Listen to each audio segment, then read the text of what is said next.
What's up, guys? Winter Kills here. Welcome back to another post-commentary feature match. Actually, yes, this is one of the feature matches I ended up recording from a locals last week. So, me playing against a good friend of mine. It's like literally anytime we play, it's always a really, really good match. Like, a lot of player interaction, a lot of good things going on.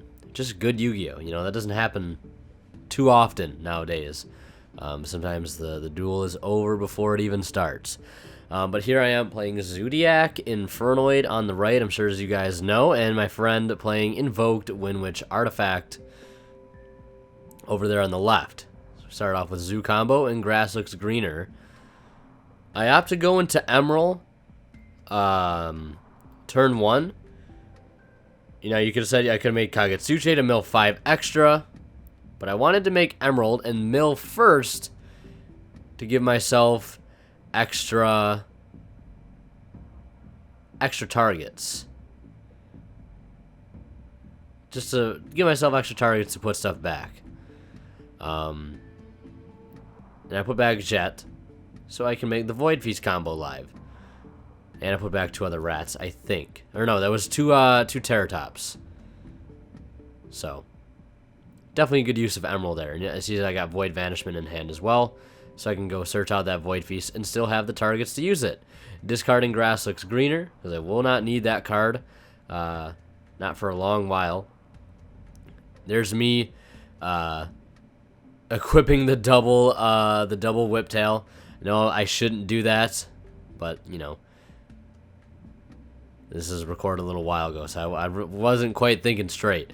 And off that first grass looks greener, I don't think I milled the correct amount of cards, which I know it sounds stupid, but I think I might have milled 2 or 3 extra cards, which is totally not intentional. You know, I don't intend to cheat one of my best friends while playing. It's just one of those things that happens, and you only really catch them afterwards when you watch the footage. So, it is what it is. I just wanted to say that just in case anybody else brought it up in the comment sections as if I didn't notice it.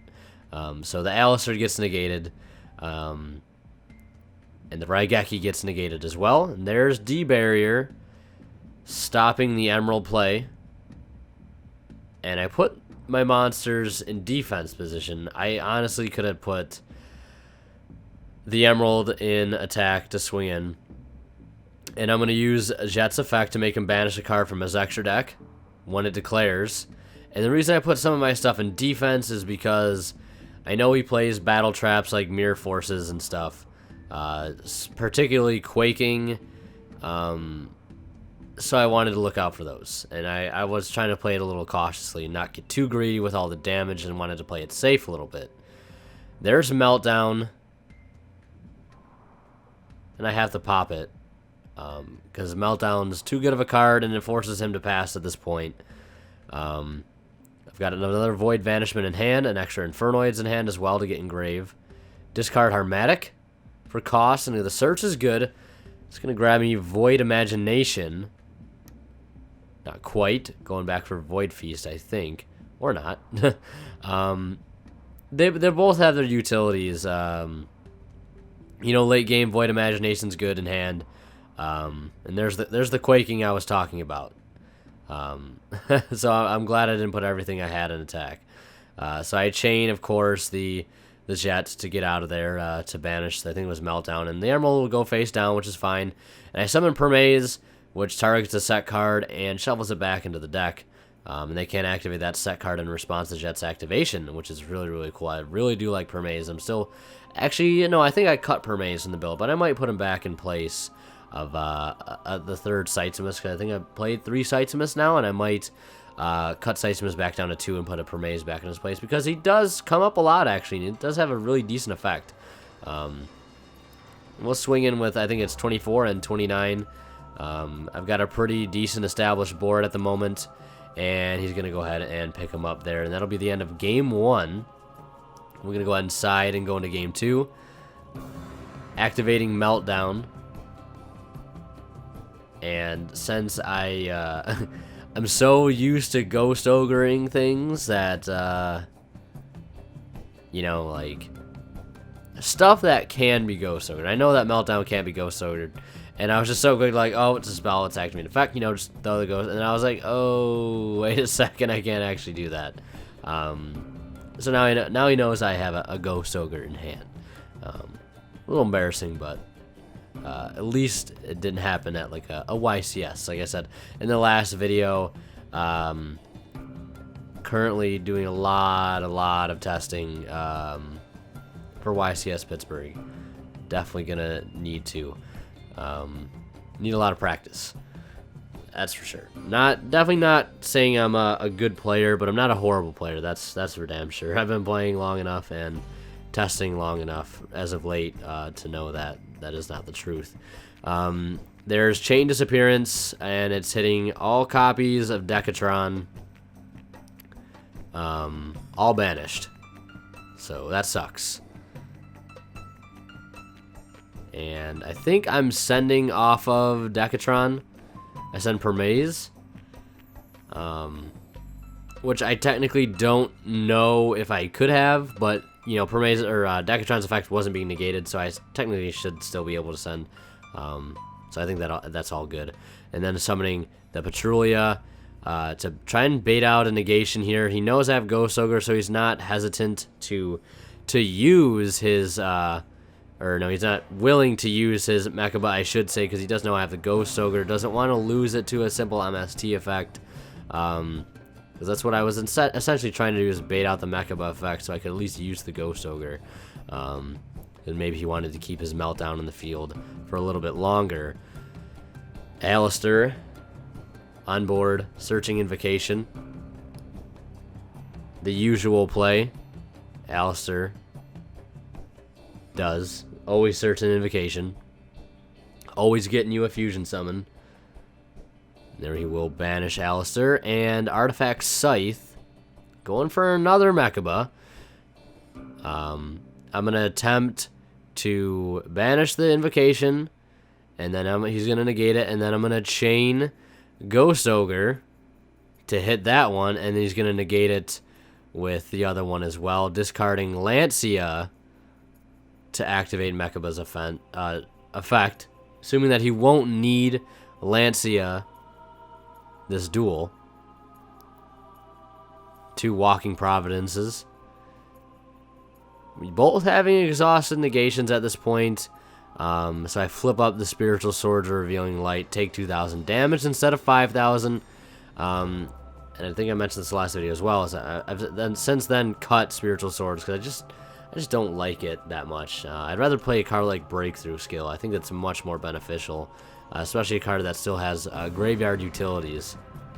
And you'll see Terror Top coming down here in Game 3 to start off the turn. There's a Max C.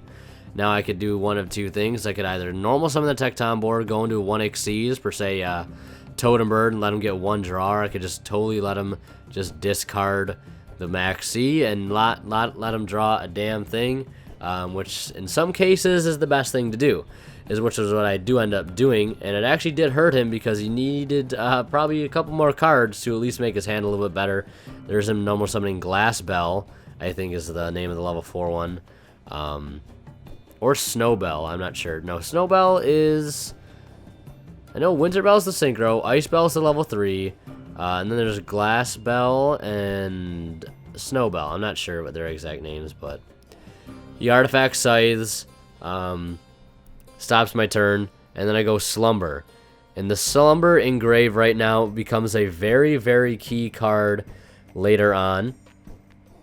I've got other cards in hand. I can still summon Infernoids at this point, but I'm under Scythe at the moment. So I summon Patrulia, banishing Scythe and I think I might go poke for 1 back row. Not entirely sure, though. Hit the Chain Disappearance. Thank God I didn't hit an artifact. Had to take the risk, though, because I did want to make sure I can clearly summon his backer off the field, and I do set 1 monster and pass it over to him.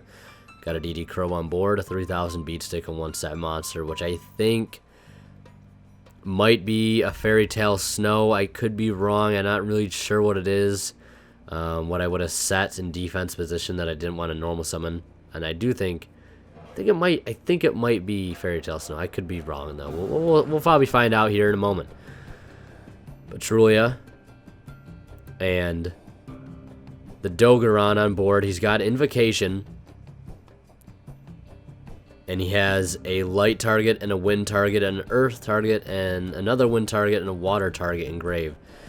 And there is Ice Bell coming down, the Wind Witch engine going in. I recently just picked up the Wind Witch engine. I'm not sure what I'm going to use it for. I have 3 Ice Bell, the 1 level 1 tuner, and then the 2 level 4s, either Glass Bell or, Snow Bell. Whatever their names are, the respective names. I have the engine, and it's just chilling in my binder. I don't know what to do with it. I don't want to get rid of it. I definitely want to keep it. I don't know what I'd put it in. I thought for maybe a split second, I'll just throw it in Infernoid and see what happens. But I don't think that's a very good idea. Just to go for a Crystal Wing. And you can't summon anything else other than Winds the turn you go through the full combo. So it's not too great. And here you'll see a unique strategy. Basically, what I wanted to do, basically on summon of Crystal Wing, is to chain Petrulia to banish or tribute Dogeron to banish out the Winter Bell from his grave, just so he wouldn't be able to attack for so much damage over top of the Dogeron, because his effect would activate a gain in the attack only over a level 5 or higher. So I wanted him just to be able to attack over my Petrulia for 1,200 instead of 3,000 over Dogeron. And I Kumungus his Crystal Wing, so I'm glad to get that off the board. Really glad I was able to see a board clear like that. And then the Chain Disappearance comes down on the Momorat, which is pretty devastating. Chain Disappearance coming in again. At this point, both of our side decks are coming in pretty handy at the moment.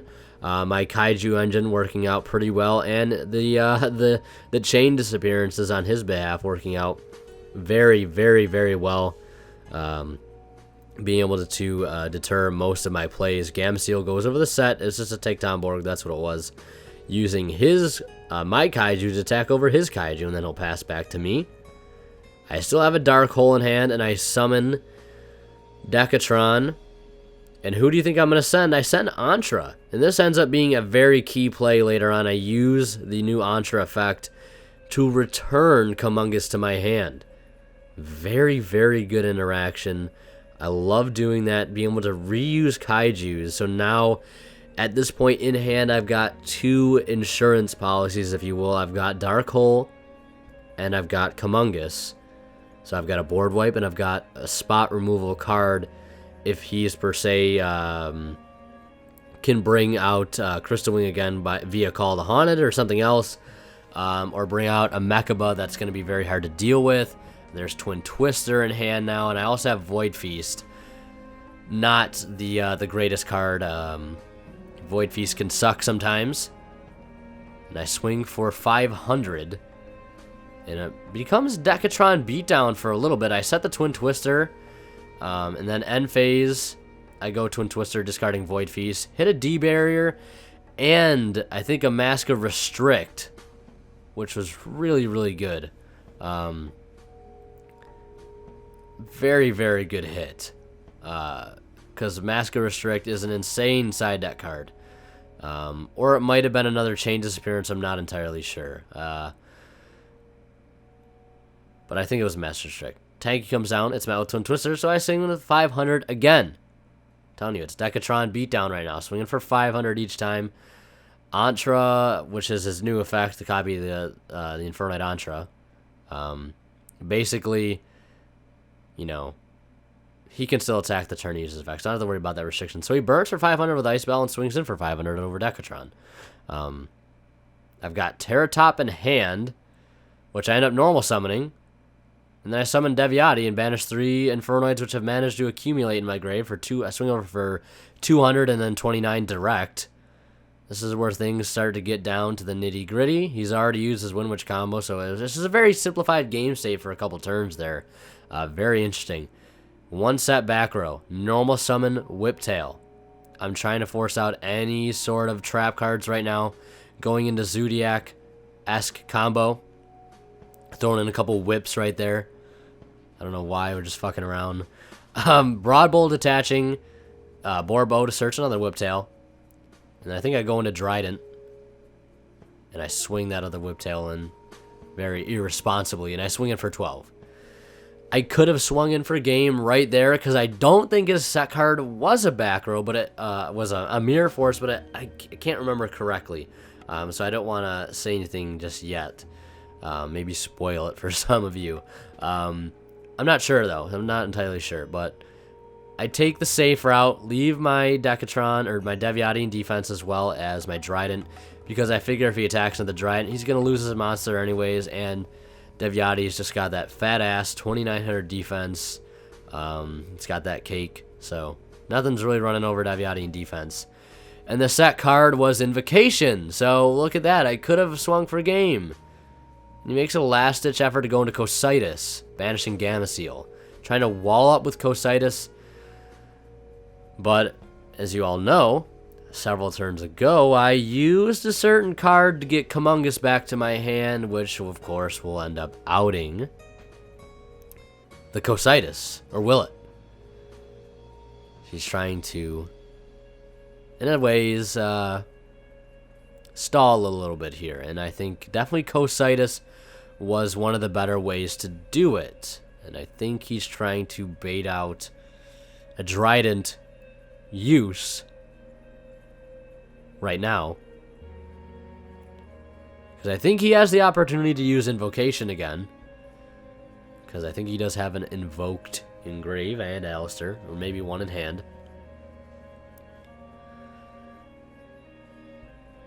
And plenty of attributes in both players' graveyard. A lot of wind, a lot of earth.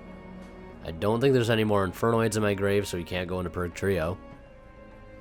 Very, very good card in the Infernoid matchup. If you're not playing Purg Trio and you're playing Invoked, and you don't have at least a one Purg Trio main or one-sided for the Infernoid matchup, trust me, the one spot removal for getting rid of cards in their graveyard like Anunku, Deviati, stuff like that. Very, very good card. My brother, anytime we play, he always goes to the Purg Trio play first, and it always pays off. Banishing Borbo and Alistair, going for Megalancia. It's gonna get popped. I have to do that anyways. I don't want to lose Deviati. Swings over Terratop in defense position, just like defense Shogun, and I tribute over top. Swing for I think would have been what, 524 for game. I think he had 2,000 life points left at that point. So really, really good match. So I hope you guys enjoyed the video here today. If you did, leave a like. I've got a little surprise coming in the next video. A deck that I hate to play against. One of my friends had to play against, and we got it on camera. So maybe you can already think in your head what that deck might be. So anyways, go ahead and click the annotations here if you want to watch other videos. Help support me. Really do appreciate your guys' support. So click those videos. I don't know what they are. Go watch them. If you got the time, it'd be appreciated. And as always, Winter Kill is signing out. We'll see you in the next one.